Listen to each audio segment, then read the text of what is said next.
De retour à la question d'actualité, au-delà du tourisme et des complexes hôteliers tout inclus, la République dominicaine, ce pays situé dans les Caraïbes, doit faire face à une situation migratoire extrêmement difficile, alors que son voisin, Haïti, sombre dans le chaos. Rappelons que les deux pays partagent l'île d'Hispaniola, la même où Christophe Colomb a posé pied en 1492. Comment la République dominicaine gère-t-elle la crise migratoire provenant d'Haïti? Pour en parler, nous recevons Jérôme Blanchet-Gravel, rédacteur en chef chez Libre Média, c'est libre-media.com, ainsi qu'essayiste. Jérôme revient justement d'un séjour en République dominicaine, non pas dans un tout inclus justement, mais plus précisément à Saint-Domingue, la capitale. Vous pouvez visionner son reportage intitulé « 1 million d'Haïtiens en République dominicaine » sur la chaîne YouTube de Libre Média. Monsieur Blanchet-Gravel, bonjour. Bonjour, Monsieur Labrec. Et bienvenue. Premièrement, pourquoi aller en République dominicaine? Quelles étaient les raisons? Ben moi, c'est un sujet auquel je m'intéresse depuis quelques années. Donc, finalement, la crise migratoire que vit la République dominicaine face à l'implosion d'Haïti, et plus particulièrement depuis l'assassinat du président haïtien Jovenel Moïse, survenu en juillet 2023. Donc, depuis cette période-là en particulier, Haïti se vide. La perle des Antilles se vide de ses habitants. Beaucoup de pays ont reçu des Haïtiens, notamment le Canada. Bon, on parle beaucoup du chemin Roxham, mais justement, il faut se décentrer un peu. Des Haïtiens, il y en a eu partout, en fait, beaucoup au Mexique, où je suis allé également. Les Haïtiens sont migrés dans plusieurs pays des Amériques. Et évidemment, le premier pays concerné, c'est le pays voisin. Donc, on oublie souvent que la République dominicaine est le pays voisin d'Haïti, donc sur l'île d'Hispaniola. Donc, c'est évidemment la fameuse île où Christophe Colomb débarque en 1492 pour établir la première colonie européenne des Amériques. Donc, sur Hispaniola, donc une île, mais deux destins, deux nations, deux trajectoires. Et c'est assez fascinant parce que, en parlant aux Dominicains, on s'aperçoit qu'ils considèrent avoir des problèmes d'intégration qui sont très similaires à ceux qu'on peut avoir en Occident. Donc, un reportage à la fois dépaysant, mais qui nous permet de faire des parallèles avec les pays occidentaux. Pouvez-vous nous rappeler brièvement l'histoire entre ces deux pays qui, à mon avis, est très méconnue au Québec? Là, en visionnant votre reportage, on a appris que Haïti avait, disons, exercé une influence indue sur la République dominicaine à une certaine époque, au 19e siècle. Oui, c'est ça. Écoutez, au 19e siècle, à peu près à la moitié, ouais. On pourra vérifier, mais Haïti a carrément dominé la République dominicaine pendant, je pense, une vingtaine d'années. Donc, et les Dominicains ont cette mémoire-là, donc de cette domination haïtienne. Donc aujourd'hui, évidemment, Haïti nous paraît beaucoup plus faible comme pays que la République dominicaine, mais il y a cette mémoire et il y a cette méfiance. Et ce qui est aussi des paysans dans mon reportage, c'est que j'ai vraiment donné la parole aux Dominicains. C'est-à-dire que nous, au Québec, par la force des choses, on est habitué d'avoir le point de vue haïtien, en raison évidemment de la diaspora très importante, surtout à Montréal. Donc, on ne donne pas la parole aux Dominicains sur cette crise-là. C'est toujours aux Haïtiens qu'on la donne. Moi, j'ai déjà donné la parole aux Haïtiens aussi. Mais c'est ce qui choque un peu, entre guillemets. C'est-à-dire qu'il y a des gens qui ont regardé mon reportage et pour qui étaient confrontés pour la première fois, finalement, au point de vue dominicain, qui est vraiment celui d'un nationalisme. C'est c'est l'hispanité qui parle. Donc, c'est l'Amérique latine et c'est ça, il y a beaucoup de gens qui se sentent envahis carrément. Donc, 1 million, il y a entre 650 000, Philippe Labrec, et 1 million d'Haïtiens en République dominicaine, qui est un pays de 11,5 millions. Donc, c'est beaucoup. Haïti, la population est pratiquement semblable, environ 11 millions aussi. Peut-être un peu moins parce que, justement, en raison de cet exode. Donc, c'est pression sur les services publics, pression sur le système de santé, pression sur les écoles. Et une sorte de méfiance à l'égard d'une culture qui est vue comme non latino-américaine. C'est-à-dire, vraiment, Haïti, c'est le mélange de christianisme, de vaudou. Il y a un discours quand même très à droite qui se méfie beaucoup du vaudou d'une manière, il faut l'avouer, un peu caricaturale. Mais il faut le dire, les Dominicains ne reçoivent pas les mêmes Haïtiens que nous. C'est-à-dire, nous, on a eu l'élite beaucoup. Donc, des Haïtiens très formés, etc. Alors qu'en République dominicaine, c'est vraiment une main-d'œuvre beaucoup moins, qui est moins allé à l'école, là, du moins longtemps. Ben, ce qui est intéressant dans votre reportage, c'est que la classe commerciale, la classe des affaires ou l'élite commerciale, en fait, semble relativement... Vous en parlez brièvement, mais vous en parlez quand même brièvement en faveur d'une certaine immigration parce que ça semble être, au point de vue main-d'œuvre, avantageux pour eux. J'imagine que ça ajoute de la main-d'œuvre où il semble en manquer, donc il semble y avoir une pénurie là-bas aussi. Et en plus, ça doit baisser les salaires. Et donc, eux, un peu comme ici, d'ailleurs, la classe commerciale est à peu près en faveur là, de l'immigration venant d'Haïti. C'est le même discours, en fait. C'est ça. C'est ça qui est frappant pour ceux qui comprennent. Bon, parce que... donc, il y a parce qu'il n'y a pas que du tourisme non plus en République dominicaine. Vous parlez beaucoup d'agriculture et tout ce qui est le résidentiel, la construction. C'est un pays à part entière. Justement, le domaine de la construction, M. Labrec était en expansion. Il y a un boom, en fait. Et justement, beaucoup d'ouvriers, en fait, viennent d'Haïti pour des salaires effectivement plus bas. Donc, c'est exactement le même discours, en fait. Là. Il y a une élite économique en République dominicaine qui dit non, on ne peut plus se passer de ces travailleurs temporaires ou saisonniers, moins saisonniers parce que, les saisons, il y en a moins, là. Mais c'est vraiment étonnant quand même, je vous dis, les parallèles qu'on peut faire et les Dominicains, n'ont pas envie, en fait, de connaître cette haïtianisation. Après, je veux dire, chacun a son avis. Donc, mais il y a vraiment deux écoles. Il y a une école, qui est bien représentée dans l'université qui nous dit non, il faut régulariser tous ces gens-là. Il faut s'assurer, justement, de maintenir une économie dynamique qui profite de cette main-d'œuvre. Et tu as une autre école beaucoup plus nationaliste, plus à droite, qui va dire non, nous, on veut pas d'Haïtiens sans papier dans les parcs, ils n'ont pas exactement la même culture, ils parlent pas notre langue. Il y en a beaucoup, il y en a trop. Et c'est sûr qu'il y a le risque de contagion de la violence. C'est-à-dire que Haïti est un pays, est un État failli là, actuellement. Ce n'est pas des cachettes. Là. Les gangs contrôlent 80% de Port-au-Prince. Donc, il y a toutes sortes de... Il y a des leaders rebelles qui sont présentés comme des leaders de groupes criminels. C'est un peu les groupes criminels, mais par exemple, je pense au fameux Barbecue, là, qui est le personnage qui est mi-criminel, mi-révolutionnaire, là, qui contrôle des quartiers entiers de Port-au-Prince. Donc, Haïti, évidemment, est un État failli. Donc, les Dominicains ont une frontière commune avec cet État-là. Donc, c'est quand même très compliqué, là. Donc, il faut que ce soit un minimum... Ouais. En visionnant encore une fois votre reportage, au tout début, dans les premières minutes, vous diffusez ce qui me semble être une vidéo du gouvernement, à la limite de la propagande, où on fait, à mon avis, l'éloge de la frontière, ce serait impossible à penser au Québec ou au Canada, où on montre la frontière barbelée avec une clôture là, qui délimite les deux pays avec fierté, et le drapeau dominicain en plus. Là, c'est un vidéo patriotique, comme j'ai dit, qui fait l'éloge de la frontière, impossible à penser ici. Comment est-ce que c'est vu dans le reste de la population dominicaine? Est-ce que tout le monde, ou à peu près, est-ce que c'est le sentiment qu'il faut protéger la frontière est majoritaire en République dominicaine, au sein des Dominicains? Écoutez, je pense que oui. Il y a vraiment quand même une... la population dominicaine est préoccupée par cette migration massive. Il faut le dire, 1 million sur 11 millions.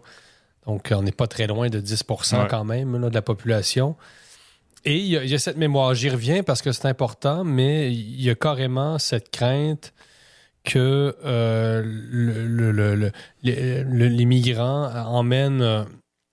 emmènent un poids démographique qui ferait basculer encore une fois un peu de la République dominicaine sous la domination d'Haïti. Mais je vous dis, pour nous, ça nous apparaît être carrément un peu délirant, il faut le dire. Mais en République dominicaine, ils ont cette mémoire-là. Donc, de 1822 à 1844, Haïti domine la République dominicaine et il y a comme un sentiment d'adversité là, qui est resté entre ces deux nations. Nous, on voit ça de loin. On se dit, coudonc, parce que moi, évidemment, j'ai challengé mes interlocuteurs. Je leur disais, oui, mais vous savez, le choc culturel entre Haïti et la République dominicaine est moins grand, par exemple, qu'entre l'islam et l'Europe, etc. Mais on disait, non, nous, on n'est absolument pas intéressés à à subir cette influence culturelle. On veut pas non plus parler français ni créole. Là, je leur disais, ben, écoutez, la France, c'est quand même bien. Mais ils disaient, non, non, nous, c'est l'hispanité. On est catholique, on veut le rester. On veut pas de sacrifice. On évoque même le sacrifice d'animaux. Apparemment, bon, ça a été pratiqué. Je sais pas à quel point. Il y a évidemment des éléments un peu de propagande. On pourrait même dire des informations là, pour ce que. Moi, je me méfie de ce mot-là. Là.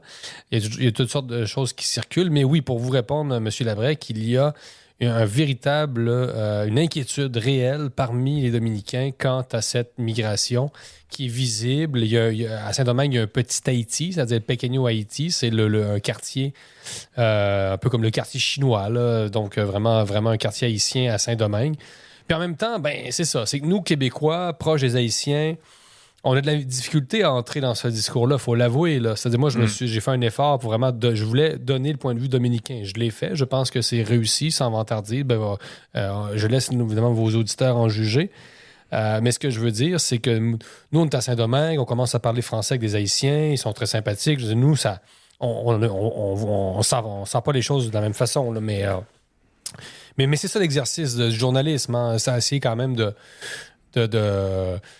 donner la parole à des gens qui l'ont pas toujours. Et non, je pense qu'il faut faire cet effort-là, de compréhension et se mettre dans la peau un peu des Dominicains pour comprendre ce qu'ils vivent. Avez-vous des retours de la diaspora dominicaine au Québec? Un petit peu, d'écouter des messages privés. C'est souvent privé, oui. Donc, mais j'ai reçu des messages plutôt quand même... pas défavorables, là, mais c'est-à-dire des gens qui ont dit non, qui étaient un peu choqués, justement, qu'on montre l'autre côté de la médaille. Je le répète, nous, au Québec, on est toujours l'angle haïtien parce qu'on est proche d'Haïti, alors que... Question de langue aussi, je pense, quand on y pense. Oui, tout à fait, linguistique. Donc, en fait, les médias francophones, je pense, n'avaient jamais vraiment présenté la chose sous l'angle dominicain. Là. C'est toujours sous l'angle haïtien, justement pour cette question de langue. Et idéologique peut-être aussi, dans le sens où on voulait pas mettre mettre en évidence que vous avez mis en évidence, dans le sens où il y a clairement des réticences majeures envers l'immigration, pas qu'en Occident, et donc c'est pas toujours le grand homme blanc méchant qui déteste toutes les autres. Là. On voulait pas montrer non plus qu'il y avait des dissensions au sein même du Grand Sud, comme on dit. Là. Non, mais ça, c'est important, effectivement, de le mentionner. Abinader, le président dominicain, a souvent été dépeint comme un mini-Trump dans la presse internationale occidentale. Donc, évidemment, c'est quand même quelqu'un qui a entrepris la construction d'un mur, donc entre Haïti et la République dominicaine. Donc, un mur, c'est-à-dire des barbelés, des partis qui sont plus soutenus que d'autres. Donc, c'est quelqu'un qui a construit un mur quand même entre deux nations. Donc, oui, forcément, on s'aperçoit que ce ne sont pas toujours des Blancs qui se méfient de la migration. Et moi, spontanément, quand je disais à des gens là-bas, dominicains, que j'étais journaliste et que je venais de travailler là-dessus, on me disait « Ah non, pas un autre qui va nous dire qu'on est raciste. On est un peu tanné de se faire dire qu'on est raciste dans la presse internationale. » Ouais. Oui. Donc on envoie nos journalistes là-bas pour leur dire qu'ils sont racistes. C'est assez, Mais c'est ça que les gens me disaient. Ils disaient vous allez encore dire qu'on est raciste, nous les Dominicains. On est tannés de se faire dire ça. Puis en même temps, regardez-les, les Dominicains. C'est pas comme si, sur le plan physique, ils étaient non plus des whites. C'est pas exactement une population WASP, là, les Dominicains. Donc c'est quand même assez amusant. Donc c'est intéressant de jouer avec ces enjeux-là. Pas jouer, mais c'est-à-dire... Changer les angles pour changer de perspective et montrer que, oui, effectivement, le mythe du racisme qui serait seulement que le blanc aurait le monopole du racisme et de la méfiance à l'égard des migrations, évidemment pas à l'échelle mondiale. Quelles sont les politiques du gouvernement, en fait, gouvernement dominicain envers cette immigration-là? Ça me semble être une réponse assez dure, si on peut dire. Vous avez mentionné la construction d'une clôture barbelée là, sur la frontière, mais on a l'impression qu'il passe quand même, donc, et la question de la régularisation se pose également. Quelle est la politique officielle du gouvernement et est-elle mise en place, en gros? Oui, il y a quand même pas mal de déportations, apparemment des fois assez musclées, donc des espèces de descentes dans le petit Haïti, où j'ai parlé des Haïtiens quand même qui craignaient ça, là. C'est-à-dire quand les autorités vont cogner aux portes, un peu comme on a commencé à voir aux États-Unis, là, en Californie, etc., ailleurs aussi. Donc, des interventions assez musclées, pas vraiment politiquement correctes. Bon, on parle effectivement de familles séparées. mais aussi des gens qui sont régularisés. Beaucoup de gens qui arrivent à être régularisés, voire naturalisés. J'ai parlé, c'est-à-dire, il y a des gens qui obtiennent leur papier. Il y a beaucoup d'Haïtiens qui vivent légalement aussi en République dominicaine, et même depuis bien avant l'assassinat du président Jovenel Moïse.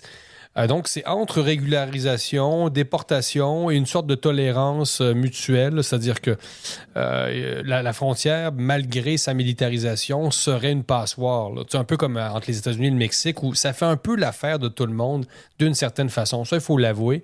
Et même chose, le Mexique et les États-Unis, puis de croire que la frontière est hermétique, elle est absolument pas hermétique, là, la frontière entre les États-Unis et le Mexique, malgré Trump. Là. Ça, c'est un mythe qui relève de la communication politique. Là. Donc, il y a un commerce, il y a un commerce à la frontière, il y a des gens qui s'enrichissent, il y a des gens qui viennent et qui retournent. Donc, les chiffres, en fait, du gouvernement seraient faussés par ces retours, ce va-et-vient. Les Haïtiens viennent travailler, retournent dans leur pays, reviennent. Donc, ils peuvent être comptés 2 fois ou déportés 2 fois, revenir 2 fois, revenir après une déportation. C'est très compliqué. Donc, cette porosité, quand même, va rester là, aussi entre les 2 pays. Ça reste la même île, quand même, qui n'est pas une île immense non plus. Donc, mais c'est assez étonnant, hein, quand même, qu'une seule île ait été coupée comme ça en 2 par l'histoire. Christophe Colomb n'aurait pas anticipé ça, je pense. Non, probablement pas. Vous parlez aussi, vos intervenants dominicains parlent du coût de l'immigration. Sur les services publics en particulier, c'est assez lourd. Oui, c'est ça. Donc, beaucoup d'Haïtiens qui viennent d'abord dans les écoles. C'est comme au Québec, là, c'est-à-dire les gens viennent, on les intègre dans les écoles, dans les garderies. Et apparemment, jusqu'à 18% quand même du budget de la santé en Haïti, en République dominicaine, est consacré aux Haïtiens, entre 11 et 18, là, que j'ai lu. Donc, c'est quand même pas mal parce que la République dominicaine n'est pas un pays riche non plus. Donc, c'est un pays pas très riche qui doit prendre en charge un pays encore beaucoup moins riche. Donc, c'est pas facile. En ascension, par contre, non? On a l'impression qu'économiquement parlant, la République dominicaine est en ascension. Oui, apparemment, le secteur hôtelier, là, apparemment, il va y avoir un petit ralentissement parce que si on déporte trop d'ouvriers haïtiens, le boom immobilier, hôtelier va être un peu ralenti. Mais ça reste un pays quand même des Caraïbes, là, c'est-à-dire on est loin encore de la Floride ou même du Yucatan au Mexique ou des régions, là, disons, de stations balnéaires où il y a de l'argent qui arrive de l'étranger, des complexes, des gens qui viennent s'établir là, pour des résidences secondaires, des Occidentaux, etc.